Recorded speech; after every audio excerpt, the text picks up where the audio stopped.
There's growing debate around the government's proposed ban on commercial sunbeds, with public health experts pointing to rising skin cancer rates, while industry representatives warn the move could shut down compliant businesses and drive tanning underground. The Sunbed Association also raising concerns about a lack of transparency in the process, claiming key consultation findings have yet to be published. And to discuss this, I'm joined by the Vice Chair of the Sunbed Association, Joe McGlinchey. Joe, thanks for being with us on the show this morning. Good morning, Alan. Thanks for having me. I suppose, Joe, maybe, on the one hand, the government, they're looking into exploring a ban on commercial sunbeds, which, people would be happy about. But from your own point of view, do you believe this is a genuine consultation process, or do you feel, as your association suggests, it's a predetermined outcome? Yeah, well, obviously, Alan, we represent the tanning industry in Ireland. That of those that are in membership of the association. And from our point of view, we had a meeting with the Department of Health in November, and that was part of the public consultation.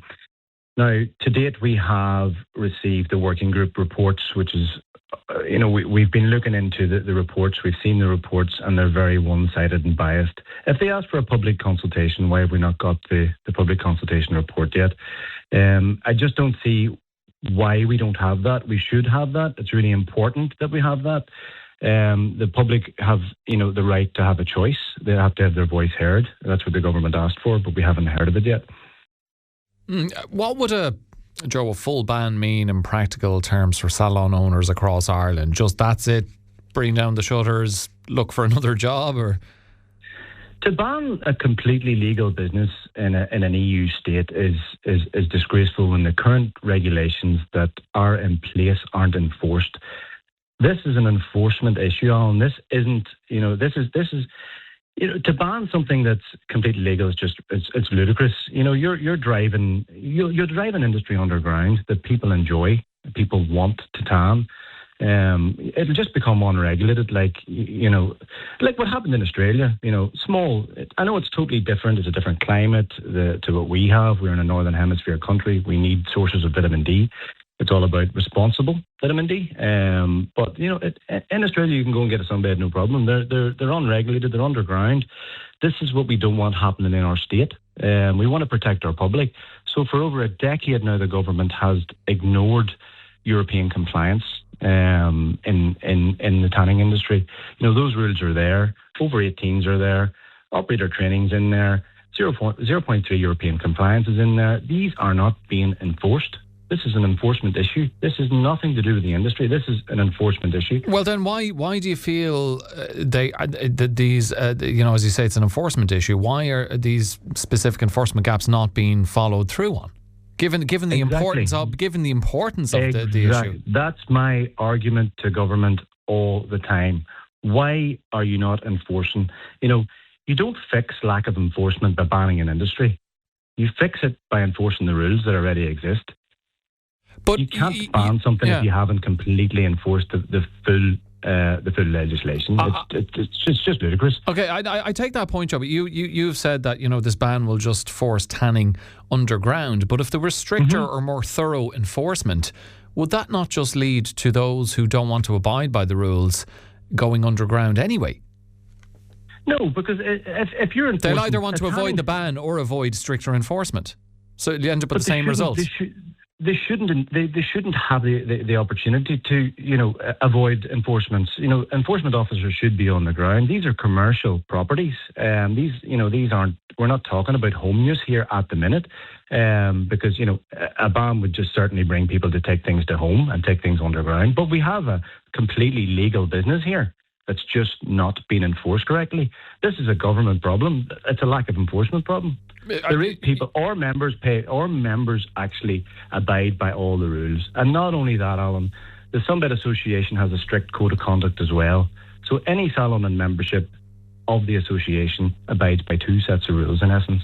All your members, you say, abide by the rules. I'm sure you feel they're all compliant operators, but there are those who break the rules. Like in any industry, there will be people break rules. If you drive too fast down the motorway, you're going to get caught. These are enforcement issues.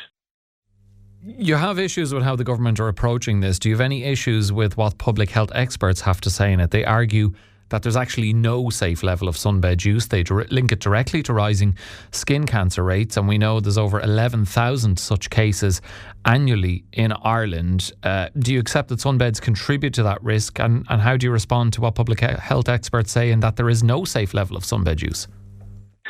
What they said was there was no safe level of UV, which biologically that's incorrect. We need UV light to survive, whether we're getting it from whether you're getting it from a TSA member salon or you're getting it from the sunlight. It's all about dosage. But you're saying the public health experts are incorrect on that? The public health experts are using evidence that's over 20 years out of date, which was proven to be flawed at the time from the WHO. It was an IARC report that was done. They need to be looking at new evidence. Anything 20 years ago is out of date. The sunbed that does not represent the sunbed industry of today. All the new equipment is all compliant, coming from the operators. These are things that they're avoiding. They're not looking at new evidence. There's a new report came out last year from a biobank of over 400,000 people, clinically proven report that was done in the UK. It's a report called the Stevenson's Report from the University of Edinburgh. A really good read for any of your listeners out there that want to have a look at that. That measures everybody's habits in tanning, in what they eat, their day-to-day, what they do. And it's given a full report on, people that were using solarium uses as well. All these things contribute. These new reports are there for the government to read. The money's been spent, the time's been spent on them. Why are they not looking at new evidence? Joe, if the ban goes ahead, do you foresee any path forward for the industry in Ireland? I mean, you've talked about enforcement, more enforcement or perhaps even stricter enforcement is the way to go. So would you be open to stricter enforcement or stricter regulations or additional safeguards as a compromise? Look, as an association, if anybody's not abiding by the rules or the legislation that's in place, certainly they need to be called out. They need to be either stricter rules, as in enforce. They need to, and first of all, enforce the current legislation fully, and then anybody who's not complying with it, they either get a fine or they get shut down. If you ban sunbeds, they're not going to disappear. They're going to go underground. They're going to go into homes. And once that happens, you lose your regulation, you lose your control, you lose your professional oversight, and that's when you're putting people at risk. The only thing I'll say is the government for over a decade has avoided compliance. They need to now start enforcing the legislation, the Sunbed Act that they put in place. We're a European country. I think we have lost Joe on the line, but that was Joe McGlinchey, Vice Chair of the Sunbed Association, with us on Morning Focus.